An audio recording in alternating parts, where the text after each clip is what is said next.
1 yemek kaşığı tereyağı ile tarife başlıyoruz. Yağ yanmaması için ve çok daha lezzetli olması için şöyle 1-2 yemek kaşığı zeytinyağı. Yağ erimeye başladığı anda bu yemeği isterseniz kıymayla, isterseniz kuzu etiyle, isterseniz dana etiyle yapabilirsiniz. Şöyle parça parça parçalayarak 200 gram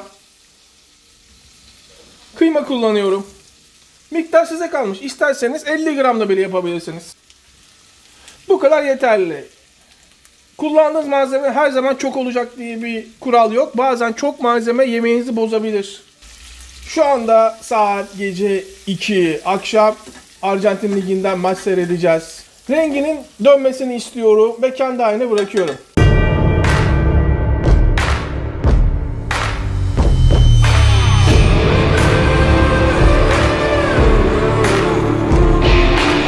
Artık tereddüte gerek yok.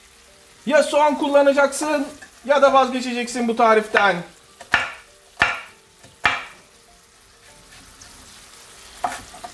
İnce ince, yemeklik şekilde iyice küçült, iyice küçült. Hemen şöyle al. 2 sarımsak düşeş. Demek ki açta kaybedeceğiz. Hemen üstüne bastırarak sarımsakları patlat. Instagram'da devamlı mutsuz insanlar görüyorum. Devamlı mesajlar. Şöyle sarımsağı incelt. Lan oğlum ben aşk doktoru muyum? Kız arkadaşınızdan ayrılıyorsunuz, bana soruyorsunuz. Sarımsaklar oyuna, biraz sarımsaklar büyük parça halinde olsun, lezzet katsın. Size söyleyebileceğim tek bir şey var. Köpeğiniz size havlamaya başladıysa onu başka biri besliyordur. Hemen bütün içine at. Köpeklerden bahsetmiyorum. Çok sevdiğim bir laftır.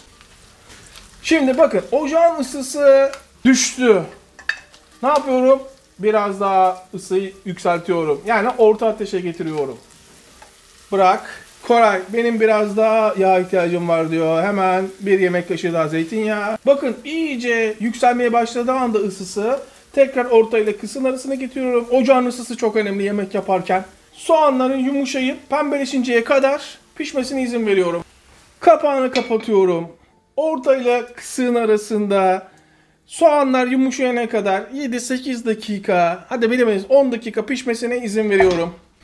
7-8 dakika sonra beraber açıyoruz. 1 tatlı kaşığı domates salçası tam ortaya. Hemen ortada salçayı öldür. İyice açıyorum. Tamamen salçayı malzemeyle birleştirdiğinize emin olduğunuz anda ve ezerek. Bu tarifi gece yapmamız size yanıltmasın. Bir vampirin tarif defterinden bildirmem sizi yanıltmasın. Yarım su bardağı sıcak su. Mutlaka tarif defterlerinize bu tarifi kaydedin. Birebir böyle doğru pişirirseniz, esnaf lokantası bile açsanız geçiminizi sağlarsınız. 5 dakika suyun içinde beraber pişmesini istiyorum. Bütün malzemeler birbirine karışsın, lezzetini alması için.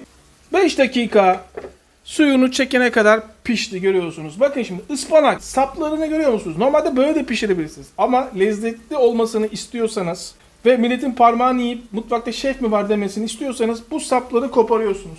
Ha Koray o zaman fazla bir malzeme kalmıyor bu pahalılıkta falan diyenler varsa saygı duyuyoruz. İsterseniz kullanabilirsiniz. Ama benim size tavsiyem sap bölümlerini az kullanmanız. Hiç tereddüt etmeyin. Bunlar sönecek. Tavanızın aldığı kadar kullanın. Sıra geldi baharatlara. 1 çay kaşığı karabiber. Koray çok olmaz mı? Olmaz, korkmayın. 1 çay kaşığı pul biber. 1 çay kaşığı tuz ama tuz miktarı size kalmış. 1 çay kaşığı kırmızı toz biber. Yine bir su bardağı.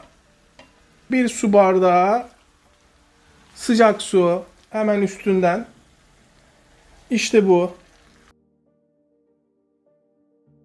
5 dakika boyunca pişmeye bırakıyorum. 5 dakika bakın sadece. 5 dakika sonra beraber açalım. Bu arada burası mutfak, kıracağız, dökeceğiz, keyfimize bakacağız, kahvemizi içeceğiz gerekirse. Ispanağın söndüğünü görüyorum. Ve artık baharatları, kıymayı hepsini karıştırmam gerektiğini anlıyorum. Evet tam istediğim gibi. Daha sonra O altı kısık olduğunu kontrol ediyorum ve arka tarafta sadece 10 dakika daha pişmesine izin veriyorum. Yapışmaz tava kullanırsanız çok rahat edersiniz. Kahvemizi bitirelim, tarife devam edelim. Bu arada ocağın altı yanıyor. Şöyle 2,5 yemek kaşığı zeytinyağı, 2 tane havuç, rendenin en kalın tarafıyla bunun yanına müthiş bir tamamlayıcı yapalım. Farkımızı ortaya koyun. Göz hakkı hemen yuvarla. İkinci. Şu son kalan yine göz hakkı.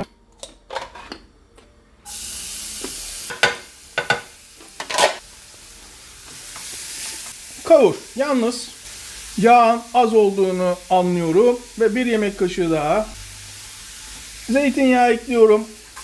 Yüksek ateşte şöyle bir karıştır. 3-4 dakika yüksek ateşte pişmeyi bırak. Bu arada tuzu, 1 çay kaşığı şeker, 1,5 çay kaşığı toz biber kırmızı, baharatı yedir. Yalnız baharat her tarafına karışsın.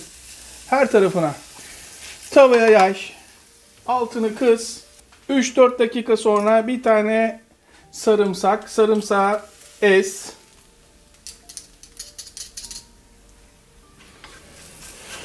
...2-3 dakikada sarımsakla birlikte havucu öldür. Ilık hale geldiği anda, soğuduğu anda süzme yoğurt. Esasında süzme yoğurt yeterli. Fakat daha lezzetli olmasını isteyenler 1 tatlı kaşığı mayonez koyabilir. Bunun biraz daha tuza ihtiyacı var. Karıştır. Bunu meze olarak da kullanabilirsiniz tabii ki. Ya da yemeklerin yanına, yoğurt isteyen yemeklerin yanına bunu kullanabilirsiniz yoğurt yerine. Çok lezzetli olur. Bakın görüyor musunuz? Ne çok katı ne çok cıvık. Tam istediğimiz gibi. Çukur tabak kullanacağım.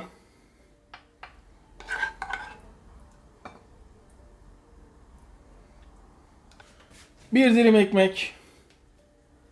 Hemen uzunlamasına kesiyorum. Tampon yapması için bekletiyorum. Beraber açalım. Şöyle büyük bir kaşık. Bakın suyunu falan görüyor musunuz? Tam istediğimiz gibi. Ama burada biraz isterseniz susuz kullanalım. Gerçi suyu muhakkak olacak da hani alabildiğimiz kadar az alalım. Görüntü açısından. İşte bu. Bugüne kadar yediğiniz en iyi ıspanağı yiyor olabilirsiniz. En iyi ıspanağı. Şöyle kıymalarından. Biraz hadi suyundan da atalım. Kuru olmasın. Biraz suyu. İşte bu. Of. Şunu bir restoranda size getirseler dersiniz ki ya da bir yarışmaya katılsanız hangi ünlü şef yaptı dersiniz. Ama tabii önemlisi lezzeti. Evdeki malzemelerle Michelin yıldızlı bir restorandan çıkmış gibi. Evet şunun bir tadına bakalım artık. Bugüne kadar yediğiniz bütün ıspanakları unutabilirsiniz. Sanki spagetti alır gibi. Açın ağzınızı. İlk başta bir ıspanağın tadına bakacağız. Nasıl gözüküyor? İşte bu. Resmen ağızda patlıyor. Sadece ıspanağınızın çok iyi temizlenene emin olun. Ondan sonra mutlaka bu tarifi yapalım. Bir de şunun tadına bakalım. Ayrı ayrı bakalım ki bu var ya. Bu acayip ya. Bu. Şimdi şöyle alırsın. Bir de ıspanağından da alırsın. Bir de şöyle bir tadına bakalım isterseniz. Nasıl gözüküyor? Renk cümbüşü var resmen. Restoranta olan bunu mutlaka menüsüne katsın. Vay be. Hepsini şu anda bitirebilirim. Ama maç başlayacak. Ama zevkini çıkara çıkara yemek istiyorum. Şu adamı 10 tabak yedirir. Yemeği kesemiyorum. Vay vay vay vay vay vay. Bugüne kadar yaptığımız et yemekleri de dahil en iyi yemekler içinde ilk 3'e girer. Bu kadar söylüyorum. İzleyip abone olmayan vicdansızlar. Sizi unutmayacağım. Şu tarifi ister abone olun ister olmayın mutlaka yapın. Bu kadar söylüyorum size. Mutlaka bu tarifi yapın. Mutlaka. Hepimize eline sağlık. Tekrar herkese selamlar.